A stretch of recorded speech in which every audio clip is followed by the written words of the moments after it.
So I tend to like the weeded stuff, much like Big Chief.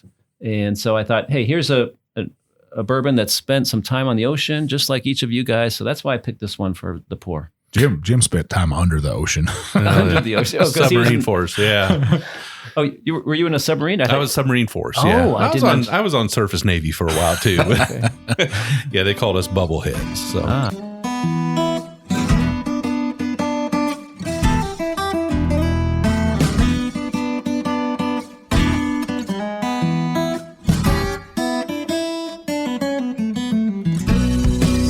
Welcome to another trip down the Bourbon Road with your hosts, Jim and Mike. So grab a glass of your favorite bourbon and kick back.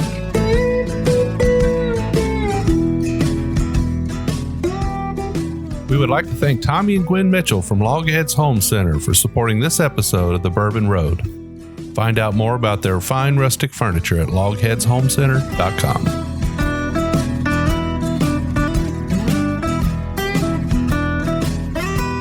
Hello, everyone. I'm Jim Shannon. And I'm Mike Hyatt. And this is the Bourbon Road. And today we're in Louisville, Kentucky. And we're hanging out with our good friend, Bruce Corwin. Bruce, welcome to the show. Thank you, Jim. Now, Bruce, you are the founder of the Bourbon Brotherhood. Yes, that's correct. Now, tell us a little bit about the Bourbon Brotherhood as we get ready to sip on this first drink. Yeah, so I started this group 5.5 years ago. Back in 2014, the first event we had was actually just about one block from where we're sitting right now. Is at a place called the Down One Bourbon Bar. So at the time, now they've made some renovations to the place, but at the time they had this sort of little speakeasy room in the back of the Down One Bourbon Bar, and the only way you could get to it was there was a phone booth with one of those red British-looking phone booths. So you walked into this bar and there's this red phone booth there. You didn't really know why it was there, but if you opened the door to the phone booth and you walked through it, there was this little room behind there. It was really cool. So it wasn't very big, but it was good for the purpose. And so I just said, hey, I invited a whole bunch of guys. I think we had about 20 or so show up. And there was no real agenda for that meeting. We didn't have anything really going on. It was just like, hey, let's get together after work on a Wednesday evening and drink some bourbon. And it was kind of fun, and we had some appetizers and stuff. And so I said to the guys, "Hey, is this something you guys like doing?" They're like, "Yeah, this is really fun. Do you want to do this every month? Make this a regular thing?" They're like, "Yes, we should. We definitely want to do that." And so I said, "Do we want to just like meet here every month, or do you want to go someplace different every month?" And they said, "We want to go someplace different every month." So I said, "Well, all right, that's going to be a little bit more work to organize that, but sure, why not?" So that's basically how it started. Yeah, well, that's a really neat story, and I love the idea of the speakeasy. I haven't been to Down One Bourbon Bar before, but I understand it's very nice. It is very nice. It's not fancy or whatever. It's pretty casual, and it's called Down One because it's basically in a basement, kind of underneath some buildings, adjacent to a parking garage. So but it's kind of a neat spot. Yeah. Yeah. Well, I tell you what, let's talk a little bit about the first bourbon we're going to drink today. So for first pour, Mike and I have brought Michter's Barrel Strength Bourbon. And this is 107.6 proof, 53.8% alcohol. Have you had the Michter's Barrel Strength before? I have not, no. Well, this is kind of, as Randy used to say, this is kind of apropos since we were all together at Michter's just 2 nights ago. We were. And man, that was a great event. Really good. Really good. So, yeah. So for the listeners who might not know what we're talking about, Mike and I actually attended a Bourbon Brotherhood event on Wednesday night. So we're recording now. It's Friday, 2 nights ago, at the Michter's Shively Distillery. That's right. And it's not a lot of people get to go there. It's kind of it's not open to the public. No, it's not. And as you got a tour there, you could tell they were very careful to say, hey, you can take pictures in some areas, but not other areas. You've got to be careful where you walk, what you touch. It wasn't really meant or designed for people to be walking through there. So it was a very special opportunity for us. They still put on a great event, They did. Just having their whole staff there. I thought that was a really rarity that I was surprised by not that just too. Usually when you do a tour like that or something where it's for an event, it's 1 or 2 or maybe 3 people. And I would think they had about 15 staff members there to show the Bourbon Brotherhood around, and took us to 4 different places throughout the facility and let us try 4 different of their products. I was amazed at how the red carpet was laid out for the Bourbon Brotherhood. Yeah, they treat us very well. We've done a couple events with them before, and they're wonderful people, wonderful products, and it was really a special treat to see the distillery and the level of detail and level of attention they have at each stage of the process. The $1 million machines that they use to analyze everything just to make sure it's right, in addition to their sensory input. Just every step of the way, even just talking about the filtration process, how it's filtered, and all the details that go through everything, and the place is just spotlessly clean. It's really really something else. I was very impressed by it. Now, one of the expressions we did not have when we were there was the barrel strength bourbon. So, right. But thank you for bringing this. Oh yeah, you're welcome. Man, look at the legs on this thing. It's definitely a dark bourbon. It is. How old is this? I don't know. It's not age stated. No, it's not age stated. I don't know whether they release that information or not, but usually if it's not on the bottle, they're not talking about it. So, right. But let's go ahead and cheers. Cheers. Cheers. So what do you think about that? I think that is delicious. The flavor really goes with the color. It has that kind of dark, sweet, rich flavor that you would expect from something of this color.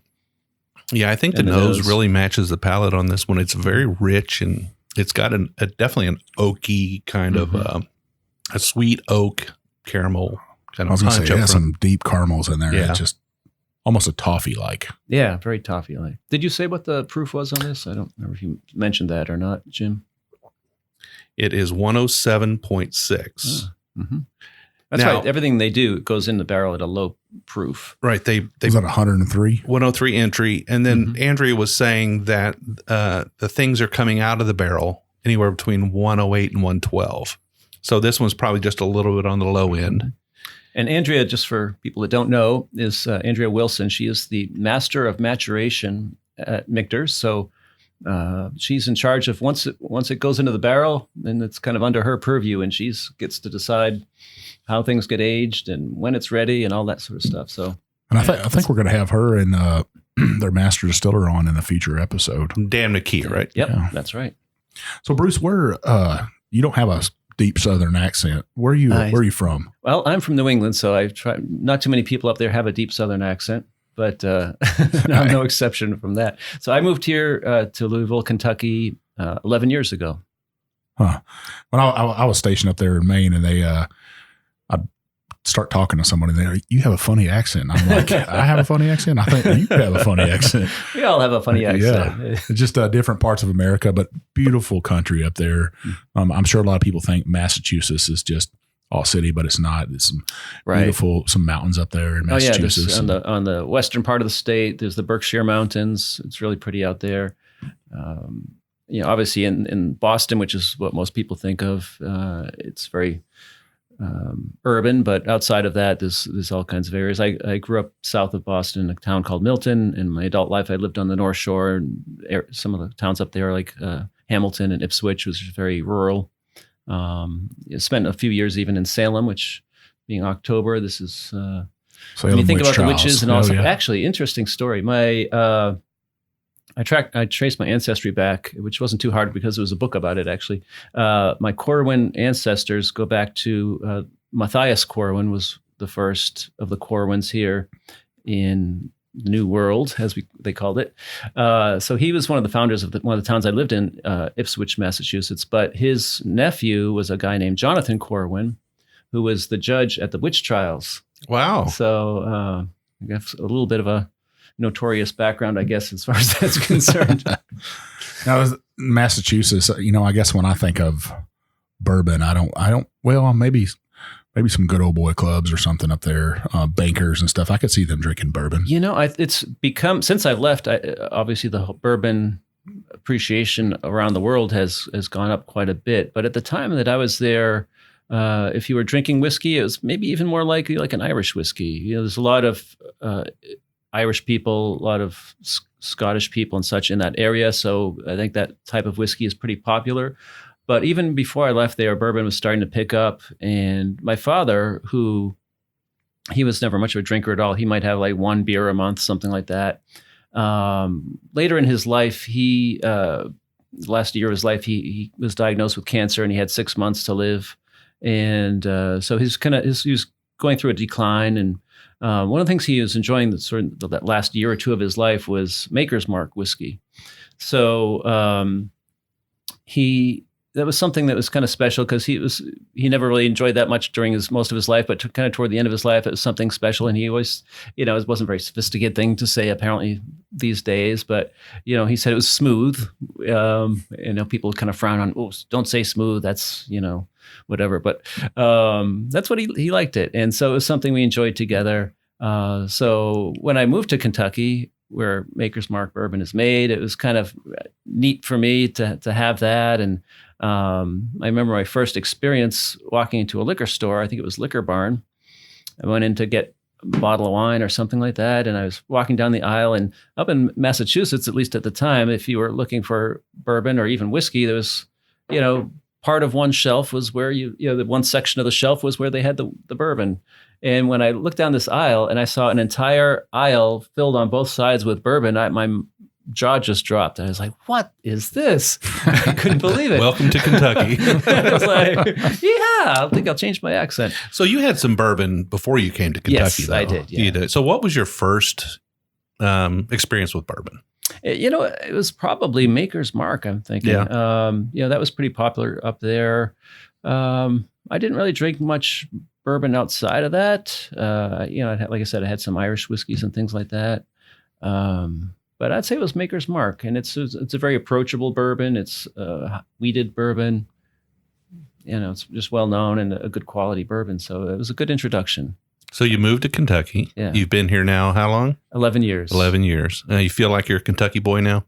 I don't know if I have the gall to call myself that, but it feels like home. Let's put it that way. Now, why'd you move to Kentucky? There was a lot of stuff going on. I had an investment firm that I had run up in Massachusetts for 20 years. I had a business partner, and the strategy that we were using had a capacity that the capacity became too small for what we wanted to do. So we ended up closing down that business, and it was kind of a time when it was like I said, I had done that for 20 years. So I talked to my wife and said, hey, we've been talking for a while about relocating somewhere. She does a lot of stuff with horses, and, we wanted to move someplace where winter was not half the year and where it was horse friendly and we could do some other things. And we just found this great situation here, and career wise, it worked out great. Cost of living is great. We've got bourbon, horses, all the stuff that we love. So it's just worked out really great for us. Well, we're glad to have you. Well, thank you. See, everybody's been very welcoming. That's one of the things I noticed when I came here. Everybody was very friendly and welcoming, and I really love that.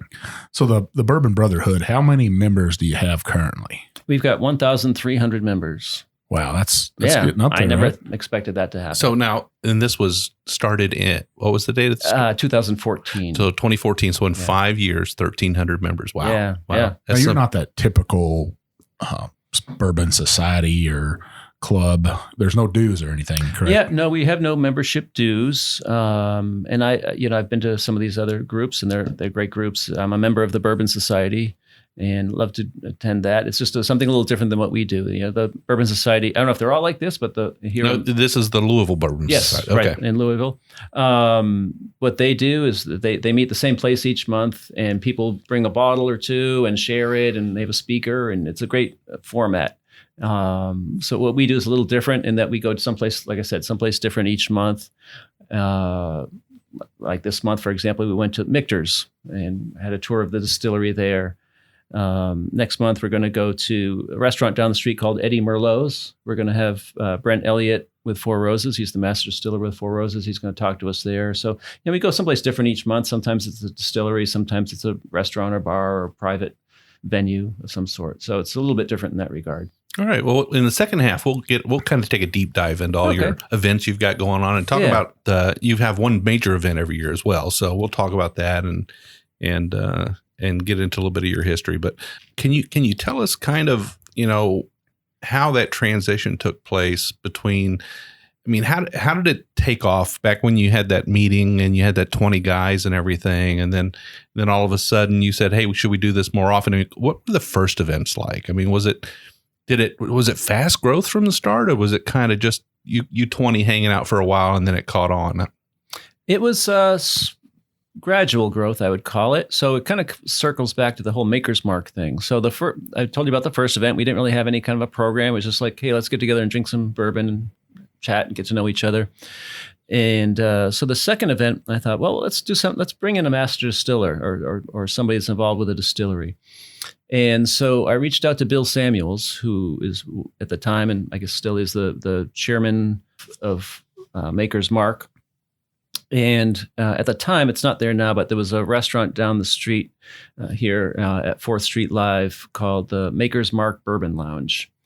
And so I figured, that'd be a place we could meet. And I talked to them, and they had a private room we could use, and got in touch with Bill Samuels, and he said he'd be happy to come down. So he came down and talked to our group. And if you've ever chatted with him or heard him, he is just the most entertaining, funny guy with wonderful stories.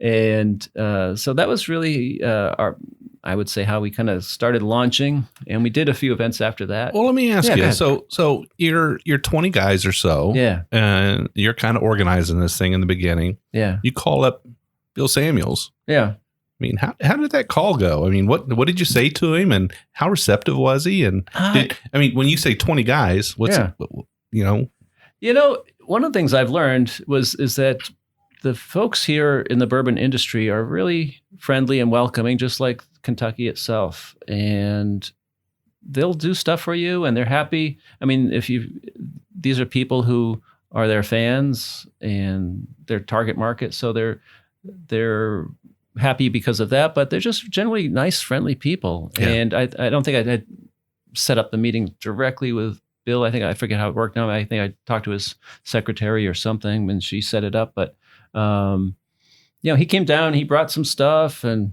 I don't know how legal it all was, but let's just say, but it was quite a special experience for us, That's pretty amazing. And I think me and Jim both feel that same way as the bourbon culture, the bourbon community is their arms open to you whenever you say, hey, could we come to an interview, or we want to know about the way you run your business. Mm-hmm. They're very open-armed and just to let you take a really deep look inside their facilities and their business. And there are some secrets. Sure. They're not going to tell you everything, I don't think, right? No. But there's amazing community. Yeah. Maybe that's just the Kentucky culture. Maybe it is. I know the folks at Peerless, they've expressed that when they opened their distillery down the street here, they had folks from other distilleries come in and look at what they're doing and give them advice and say, hey, you want to be careful of this or don't do that. And as far as setting up all their processes. So it's really a wonderful community.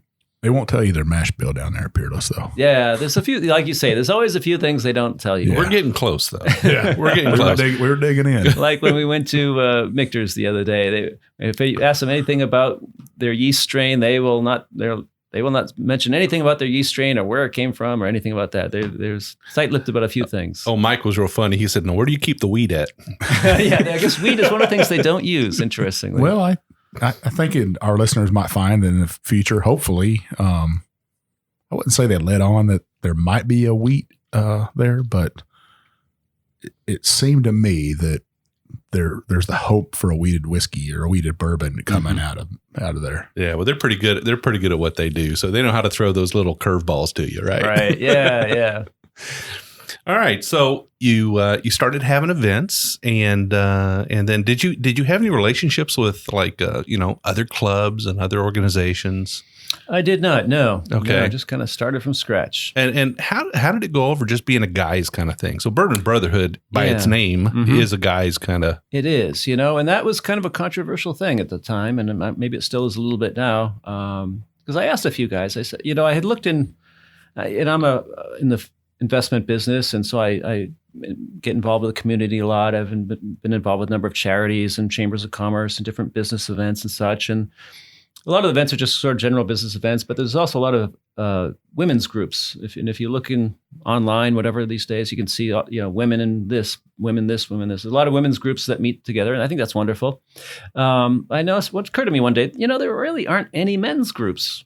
Can you think of any? I mean, any men's, whether it's a business I think group. I think we're scared to do yeah, it. and that's what people told me. And I thought, it's kind of a shame. Maybe It's a bunch of sissies. I thought, hey, this is. I actually did a Google search in Louisville for different women's groups, and there were like 50.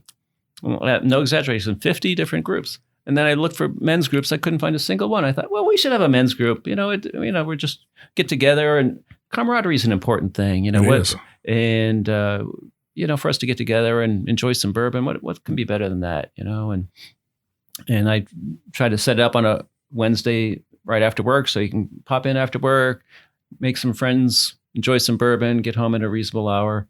So that was a bit of people said you couldn't do it. And I said, well, let's do it anyway, Yeah. So I haven't gotten into too much trouble Blazing yet. the trail. Blazing the trail. Now, I noticed at the event the other night, you got quite the range of gentlemen that come to the event, from business to blue collar. Yep, absolutely. Nobody's turned away, right? That's right. And Absolutely. the age ranges. Yeah, age diverse. ranges. And the other thing I think is important, we have, blue collar, white collar, young and older, obviously 21 and older, but also experience. And that's one of the things that I think is important is that, hey, you don't have to be a bourbon expert. You don't have to have 100 bottles in your basement bar. You don't have to have any knowledge. You could just be like, hey, I've heard a lot about this bourbon thing. I want to come try it and learn about it. Absolutely. There's no requirements as far as experience or knowledge or abilities to get in, and, come enjoy it. It's very welcoming. Speaking of bourbon, what do you think about the finish on that Michter's? Oh, it's great. It's a little peppery on the backside with that rye in there, but it's still, what's that word you said? It's taboo, is smooth. Smooth, yeah. I've been hearing that lately. Have you heard that too? Well, I guess I do hear that a little bit, but my thing is, I guarantee if you ask probably Freddie No or Jimmy Russell, they'd probably say smooth. I think they probably do. Because they just speak in simple terms, and I think some people like to make bourbon a high class thing, and it's really, to me, it's not. This is pretty dang smooth. Yeah. This is a good bourbon, and it could take a little bit of water, could take a little bit of ice. I think it would kill a cocktail. Yeah, it really would. Yep. Don't know that many people are going to pour the Michter's barrel strength in a cocktail. I don't think so. I wouldn't do that. It's kind of hard to get your hands on one. So yeah, I tend not to put the top shelf stuff into the cocktail. Right. Some people do, and that's all right. But now, Bruce, what's your favorite way to drink bourbon? Neat is my favorite way. I rarely drink it on the rocks. Maybe if it's in summertime and it's just really hot and you're outside at some event. But neat is almost always how I drink it. I do like a cocktail. So we're just coming out of summer. What was your summer cocktail? It's hard to beat old fashioned. Yeah. It's actually the official cocktail of Louisville. I don't know if you knew that. I didn't know that, but I know the Pendennis Club here in town. That's right. That's originated allegedly. Allegedly. Everything with bourbon history has to have allegedly, I think, in front of it. Right. Because there's a lot of questionable history. But well, Bruce, let's keep sipping on our Michter's here. We're going to take a short break, and when we come back, I think you've brought a bottle for us to try. I did, and I put a lot of thought into this. It's a special one for you guys. Looking forward to it. All right.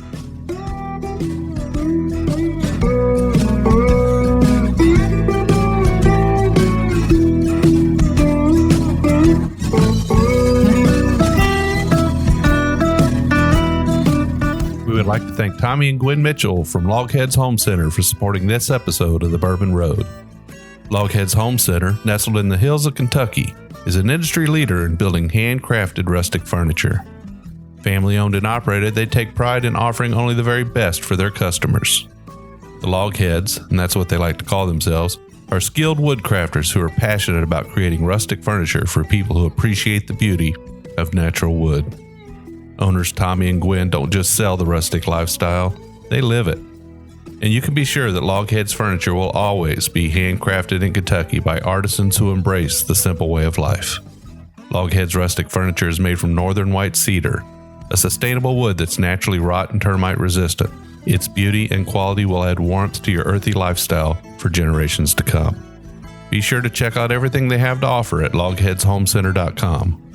And while you're at it, give Tommy and Gwen a shout on Facebook or Instagram at Logheads Home Center.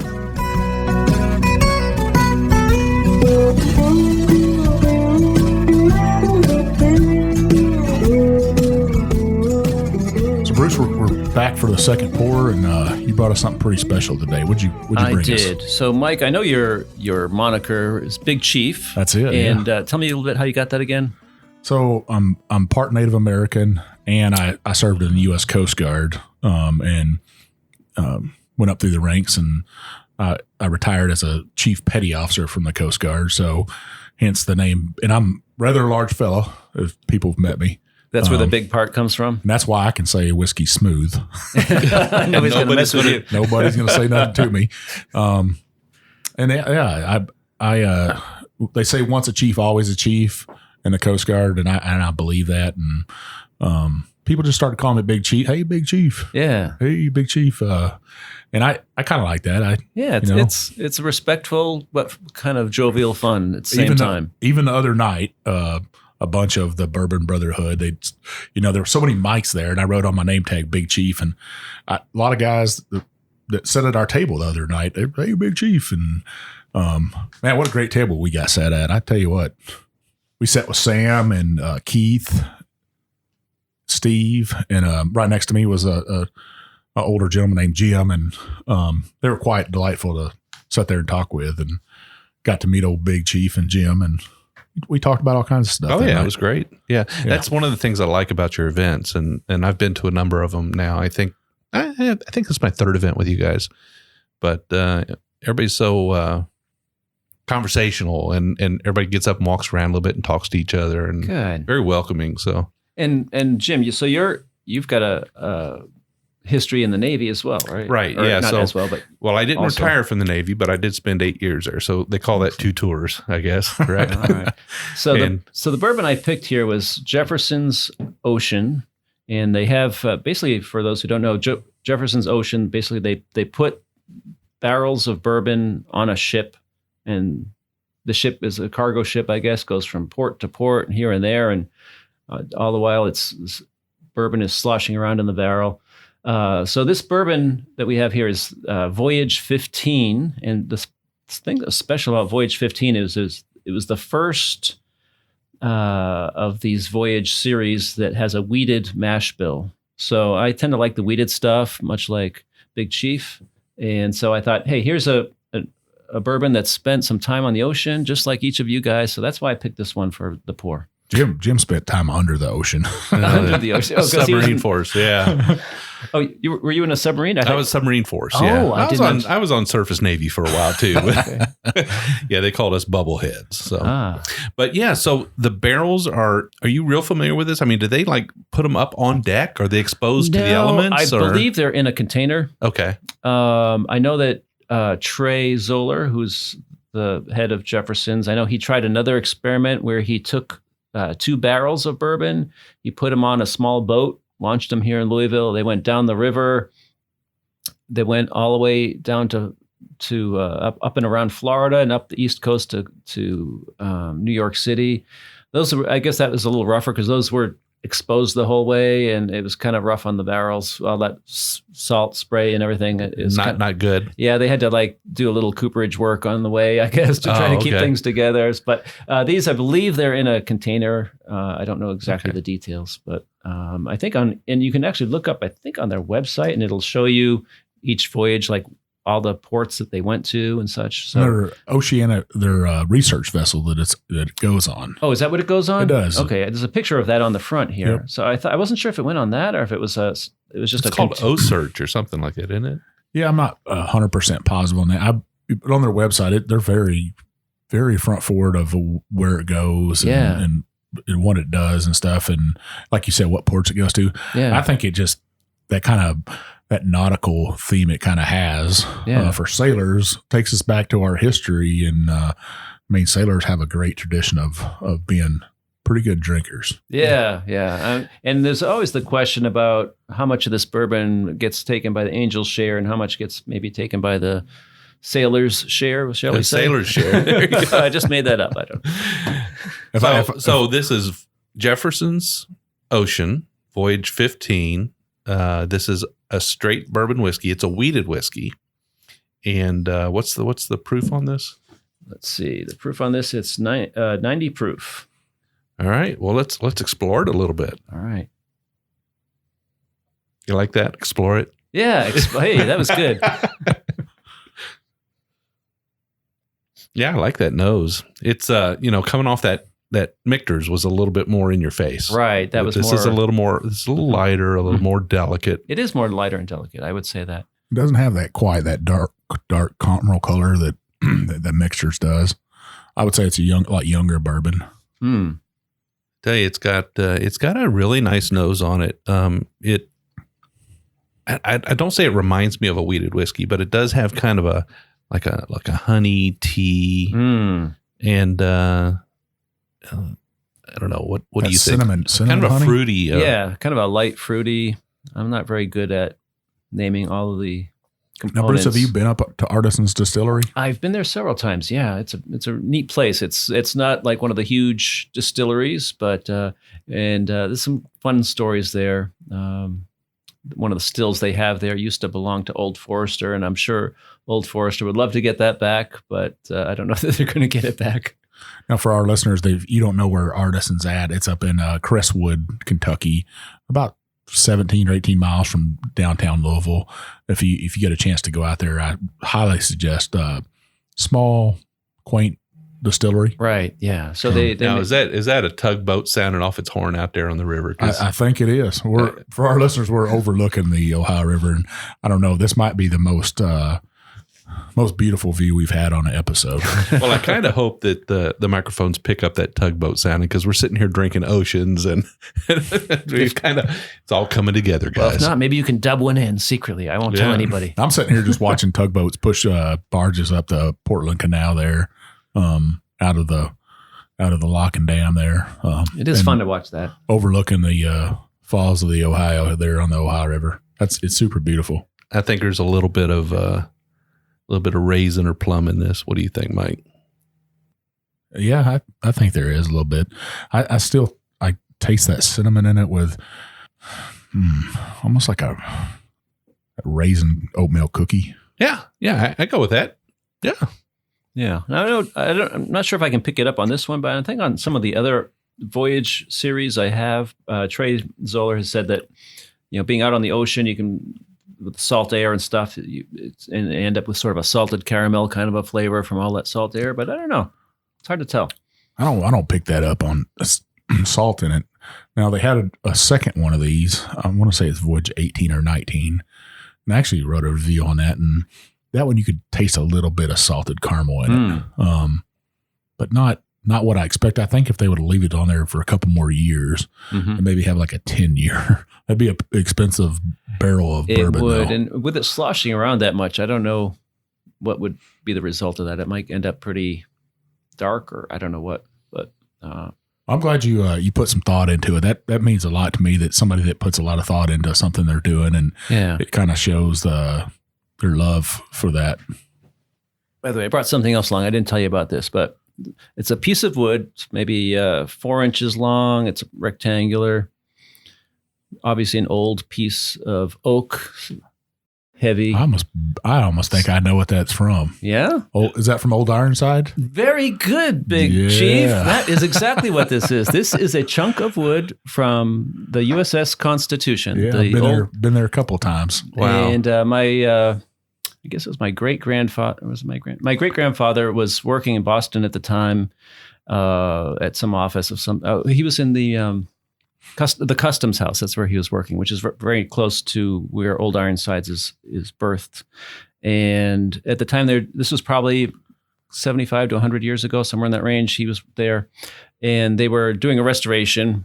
The ship is obviously as old as our country, and he went over to see the restoration, and one of the people working there gave him a piece of wood that was one of the original.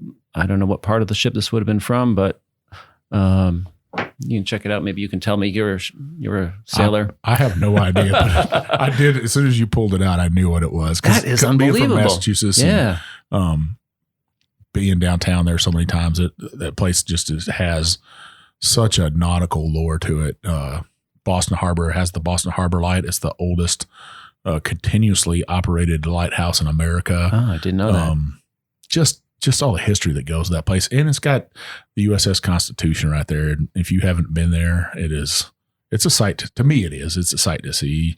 That was one of my bucket list things to do and see. And if you're a sailor or merchant marine, Navy, Coast Guard, active duty, there's a place called the Mariner's House. It's like 2 doors down from Paul Revere's house, which you can stay in, get a breakfast made for you, and you're right there off Hanover Street, and the harbor's a block away. You can't get no more nautical than that, right? Yeah, and it was called Old Ironsides. You know why it was called Old Ironsides, right? I think it was because the cannonballs would. That's bounce exactly off right. of it. Yeah, it was made out of oak, very strong oak, thick oak sides, and cannonballs would bounce off it. So oak obviously kind of ties into the bourbon thing, right? Yeah. So this kind of ties into the bourbon thing, the sailor thing. So I think that's I brought probably that along just to share with you guys. That's great. I mean, that's a fine way you've wove the fabric of that story all together. That's probably some of the first tree cut down in America, actually. That's Could old be. growth, I'm sure, right? Yeah. Wouldn't you think? Oh yeah, they didn't have anything else to go with Yeah. at that point. We don't have any of that left, so I Not mean, much, it's pretty yeah. much. You gone. ever seen how they back then how they sawed lumbers? They would dig a pit in the ground, and they would build a structure. They would lay the log down on the structure, and one guy was on the top of the structure, and he would pull the saw up, and another guy would be in the pit down underneath there inside that pit, and he would be pulling that Wow, saw down. that And that's- sounds like hard work. Yeah. Yikes. That's how they built that ship. And though. sawing through oak, I'm sure. I mean, it's such hard wood. I can't imagine how much work that must have been to do that. That's an old piece of wood. That's pretty amazing that you have that. Yeah. I'd probably have that in a glass case. Well, as we continue to sip on this Jefferson's Voyage 15, I'd like to talk a little bit more about some of the events you've had in the past. Sure, And, yeah. and maybe some things you got coming up in the future. So Sure. can you tell us a little bit about the kind of events you've done? We know you go to distilleries sometimes, but what other kind of events have you had? Yeah. So the first, we talked about the first event we had, and the second one with Bill Samuels. The first one that was kind of where I thought was kind of a milestone that we had 50 guys at this event was with Four Roses. So this was back in October, actually exactly 5 years ago this month, October of 2014. We had Jim Rutledge, who was then the master distiller with Four Roses. He met with us out at the restaurant called Charred Bourbon Lounge, which is at the Marriott Louisville East. And like I said, we had 50 guys there, which I thought, wow, I never thought we'd ever have 50 guys at one of our gatherings, but it was seemed huge at the time. And he came. He was that guy. If you've ever talked with Jim Rutledge, he's got his own brand now. He's left Four Roses since then.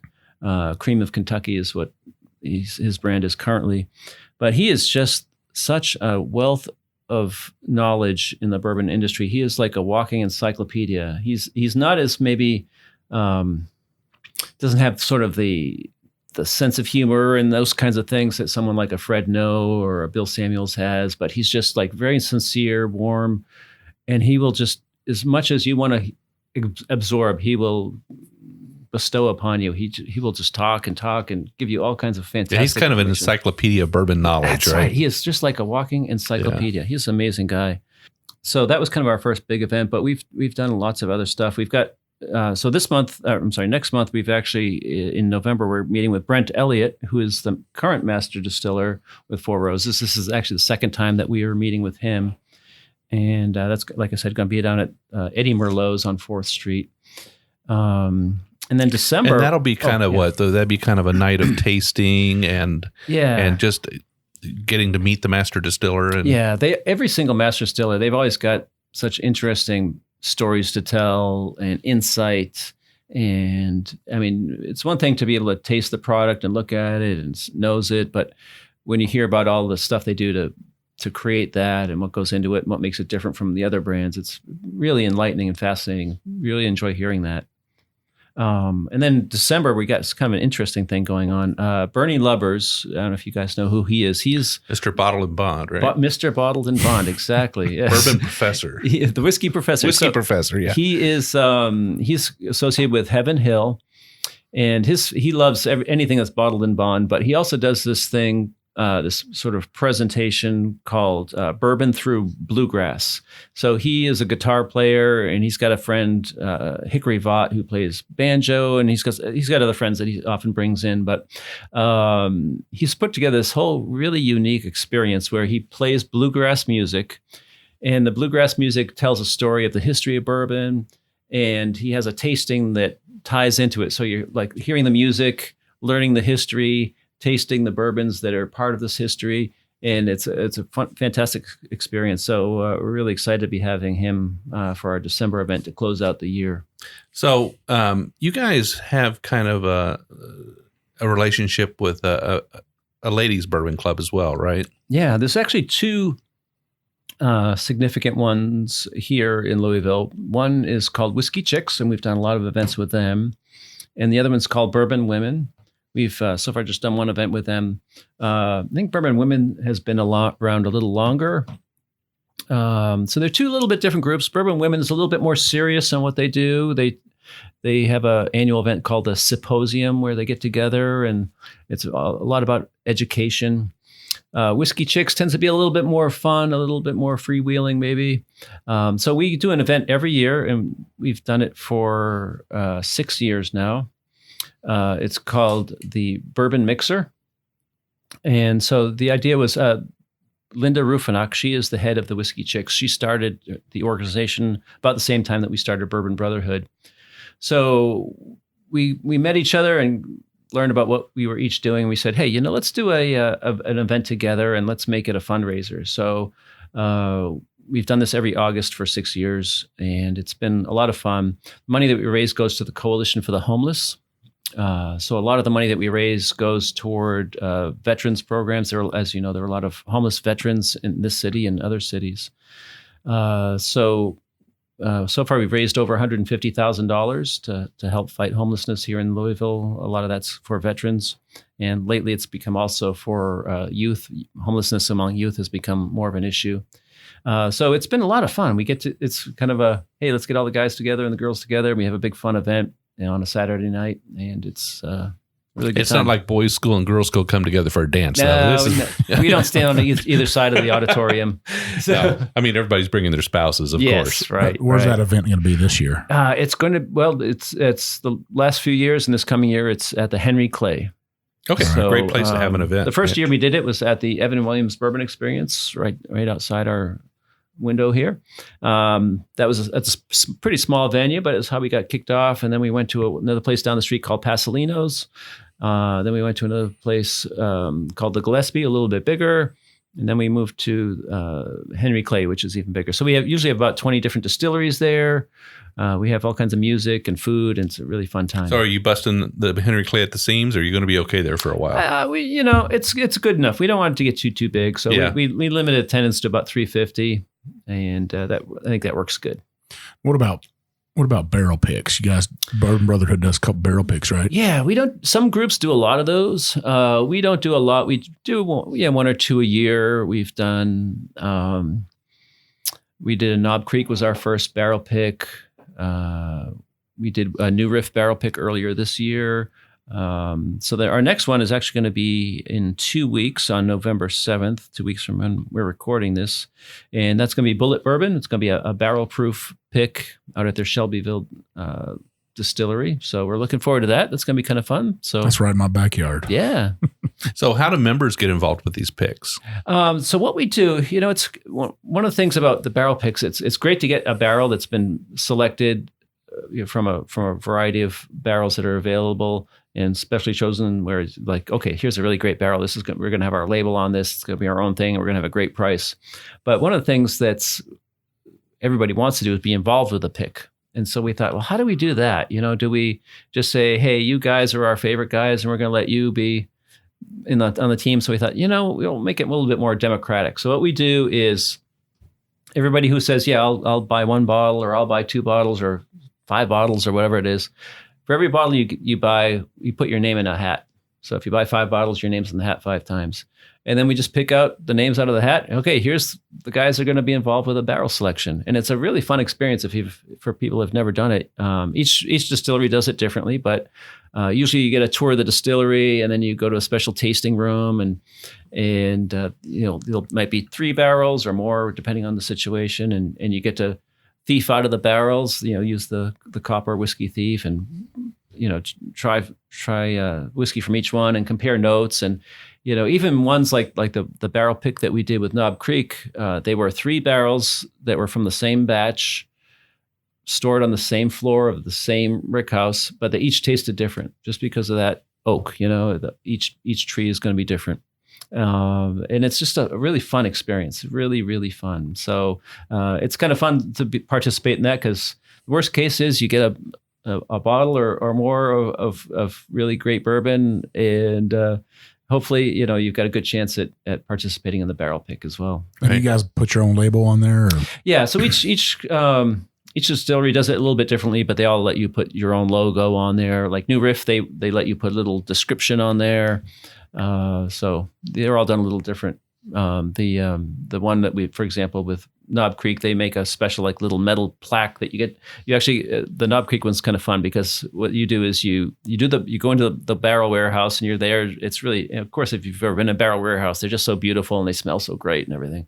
So you're in there and you're doing your tasting with your friends and making your notes and voting on which one you think is the best. And then you have lunch there, and they make great barbecue at Jim Beam, if you've never had that. Oh yeah, they have great barbecue there. So you have a barbecue lunch, you do a tour of the distillery, and then you go to the bottling plant. And by the time you've done your tour and your lunch, they've got everything ready to go into the bottle, and you get to participate in the bottling, and you get to put the stickers on each bottle that have your name on the little plaque and stuff. So it's a really great experience. So your retail partner in the picks, is it the gift shop at the distillery, or is it an actual liquor store in town? Or? It's an actual liquor store, and you can do it with pretty much any liquor store. The one that we're doing currently with Bullet is through Liquor Barn. Okay. But we've worked with other liquor stores as well. So I know we've got some people hearing this right now saying, I need to be a part of this organization. So what's it take? How do they do it? Yeah, so the easiest way is just go to our website, bourbonbrotherhood.com. One of the things that we've done there is we have actually photographs from every single event over the last 5.5 years. So you get to check on what we've done before and get an idea of what it's all about. Another part of it shows what we have for upcoming events. So you can just click a link there to sign up for the upcoming events. And if you want to be added to our mailing list, we send out a few emails each month on what we have for upcoming events or how to participate in barrel picks and things like that. There's another link there where you can contact us and say, hey, add me to the list. So if you come on the website and you see, I want to be on the newsletter or whatever it is, sign me up. Yeah. That is your membership. Yep, that's it. We make it really easy. It's not complicated. It's all about friendships, camaraderie, enjoying some bourbon together. Right. And when an event comes up, they usually have some small fee associated with them. Yeah. So it's kind of an Eventbrite thing, right? Yeah. So we usually have a $15 early bird price and then $20 for the regular price. And that usually, depending on the venue and the distillery, we always try to work out the best situation we can. But like at Michter's, that was all you had to pay. That included some great food that they brought in from the Bristol, and included the tasting and a welcome cocktail and such. Depending on what it is, sometimes we're at a venue where there might be at least includes a tasting and food. There might be a cash bar if we can make it an open bar or whatever. We try to work out whatever we can work out. Are you doing all the work, or you got some help? I've got some help. So like with the barrel pick, for example, we've got a guy, Stephen Scott. I had originally been doing that myself, and the more I can have other people help, then the more we can do. So I've got Stephen Scott, who is handling our barrel pick stuff. So he's handling all the transactions involved with that. And we don't mark that up at all. So I know some organizations might mark it up or whatever, but so the bourbon for the Bullet barrel pick is going to be $53, which includes tax. So it's $50 plus $3. $53 for a barrel proof pick. Yeah. Wow. Isn't that great? Good deal. So and again, you get the worst case scenario is you get a great bottle of bourbon for $53, including tax, and you may get to participate in going out to the distillery and choosing the barrel, which is a lot of fun. And you're on social media as well, right? Yes, and I don't always know off the top of my head what our on Instagram it's Bourbon Brotherhood KY, and on Facebook it is Louisville Bourbon. Okay, great. Well, Bruce, it's been a pleasure having you on the show today. I really love what you're doing, and I'm glad to be a part of it. Yeah, Mike, I hope you guys come more often. Yeah. I love that you put a lot of thought into being a guest today. And I guess our last question for you, and usually I ask this to every guest, is what's the bourbon culture to you? It is all about, as far as our group is concerned, it's about camaraderie, and it's there's a long history of guys getting together over whether it's bourbon or whiskey or beer or whatever. It's kind of a chance for us to get together and build relationships and get to know each other. So much sometimes division in the world over various topics, whatever it might be. But, we've got people of all persuasions and ethnicities and religions and political affiliations or whatever. And hey, here's a way for us to get together, to get to know each other, have that camaraderie, build relationships, and make the world a little bit better. A way to break bread, right? Yeah, exactly. Liquid bread. Yeah, we usually have some food in there involved too. Well, thank you for sharing your whiskey with us. Thank you so much, guys.